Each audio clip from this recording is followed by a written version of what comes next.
Hello, this is Catherine G. McRae with the Be Your Own Superhero Success Series. Today I'm honored to welcome the amazing Diane Marshall to the show today. Welcome, Diane. Thank you for joining me. It's great to be here. Diane is a very strong, long-time community supporter involved in many things. And I'm just wondering, Diane, if you'd like to share with us just a few of the things you've been involved with over the years. Well, I've convened the Christmas Cheer program since 2004. I've been with them since '97, and so that demands quite a bit of my time. I'm also quite involved in my church at Central United Church, the Prince Township Museum Board, and also I've been a Rotarian for 27 years. Wow. So, yeah. And you mentioned that you, privately to me, that you had become the first woman Rotarian? I was Is that in correct? a group of 4 that were the first women in 1990 to join. That was Fabulous. quite a big change for Rotary when they allowed us in. Oh, wow. Much needed change. Yeah. That's fabulous. Yeah. Diane, I thought maybe we could talk today a little bit about your experience with Christmas Cheer, how that all came about, and how that organization operates in our city here. How much time do you have? Christmas Cheer started many years ago in the 50s and 60s. First of all, it was by the welfare department, and then following that, the Maycourt took over Christmas Cheer, and they organized it and ran it for a number of years. And then it became the Christmas Cheer program, operated by complete volunteers. And so we come from many walks of life. Yep. Wow. And today, the Christmas Cheer, is the need growing over the years, or is it in the last same? few years? We've seen it sort of balance off, but we right now are servicing about 1,800 families, and that Wow. could be a single person or a very large, but every household is called a family. So right now we're looking at about 1,800. Now that's within our city, and also we go as far north as Batchewana, as far east as Bruce Mines. So it's and community. So That's a huge undertaking. 1,800 households.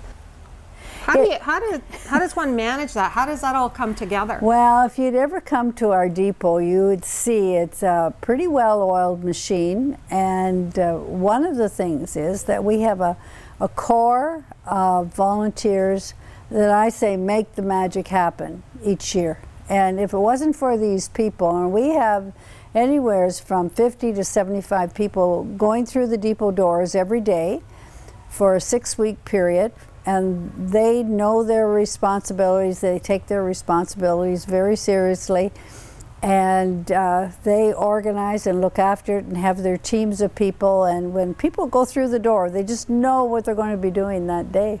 That is amazing. Yeah.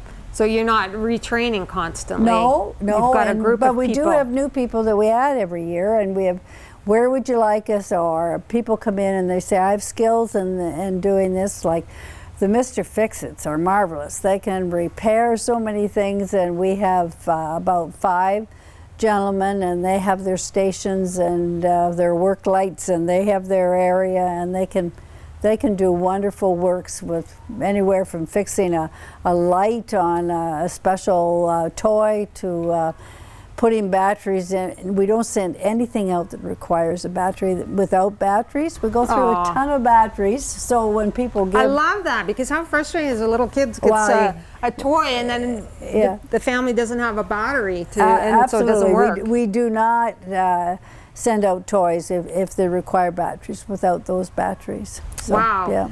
So it's not necessarily just new items then that Christmas Cheer is requiring. You take, We take Gently Loved toys, and they come in, and there's a whole procedure that they go through, from being sterilized to being checked for all the parts.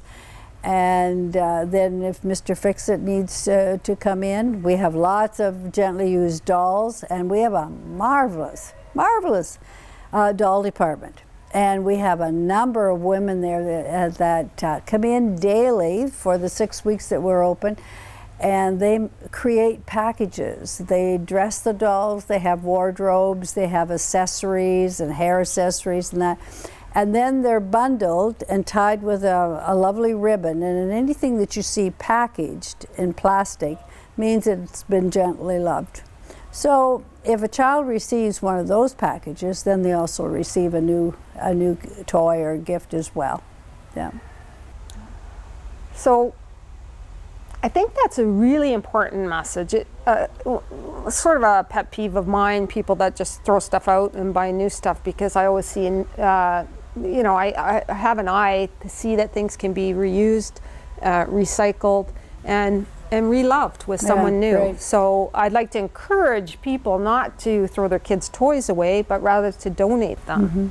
And we do. We have so many fine used toys come through the door. We also have some that maybe they have seen their lifetime and they're well used, and we have a mandate that we follow. If you wouldn't give it to your child, why would we give it as one of the gifts? Oh, I love that. Yes, and so, well, you have to. We have very high standards, and I think people respect what we do. And but we do then, if we're not going to use it for a gift, we will find other homes for it. So we have other agencies and other centers that are willing to take what we are not going to use. So we don't discard them either. We find other homes for them as well. Yeah. Wow, that Yeah. is really Yes. phenomenal. Oh, it's a busy place, yeah. But it's an exciting place to be. And I don't know if you've ever been to the depot. I have been there some years back. Yeah, If well, it's you still need- in the same location. Oh heavens no, we change locations almost yearly. We are gypsies, and we are beggars, we are gypsies, and we look for free space. And we've been very fortunate, and we've been in schools, but they keep closing schools on us and selling them, and therefore then we can't use them. And so we've been in warehouses, we've been in garages, we've been in used closed schools. And we know we have a wonderful depot this year, but we know it's going to be utilized for something else next year. So we'll be on the hunt again. So yes. Yep. So you're always looking for space. So I imagine, you know, from what I recall seeing in the past, it's a large space that you need. We do. Because it is a huge operation. And with that, I can imagine you're always looking for volunteers too. Is that Always. correct? We are, and we have a number of new volunteers. We also have many people that have been with the organization for 20, 25, 30 years, and That's incredible. They keep returning.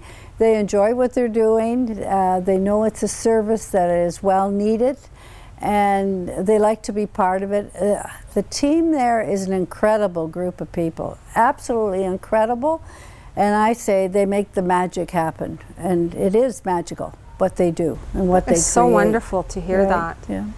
Diane, you must have an amazing sense of personal accomplishment being involved in so many organizations, and especially with Christmas Cheer, and helping that organization grow and carry on even in tough times as well. You do. I think some of my greatest satisfaction is working with the people that I work with, and the contacts that you make, and the people that want to be part of the organization. That's the greatest satisfaction.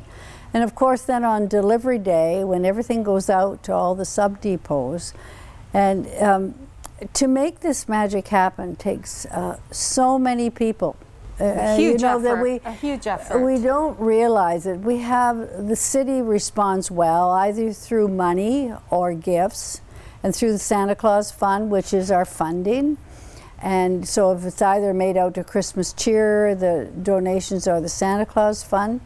And it's about $100,000 a year operation. And Wow. and we have many people that make their annual donation to the fund, and so that we count on that. And then we have all the people that work at the depot. And then on delivery day, we send out to sub depots, and we have 50 sub depots. So how do you find your sub depots, and that's where you drop off the finished parcels. packages. It's all zoned according to addresses, and, okay, I so see, if you live in that neighborhood, you've been assigned to that church, that hall. We use almost every church and hall in the city, and then we use halls and community centers in the district areas. Now, would the recipients go to the location to pick up, or yes, but they've already been called. Okay. And told what their depot is, approximately what time that parcel will be there. And then we also work hand in hand with the Salvation Army, because they are a good partner with Christmas Cheer. And some of the parcels that for some unknown reason are not picked up, which is unbelievable, but we do have some people that circumstances didn't allow them to get there. Then they're taken to Salvation Army, and they have another day to pick up their parcels. So, so Salvation wonderful. Army plays a key role in what happens too.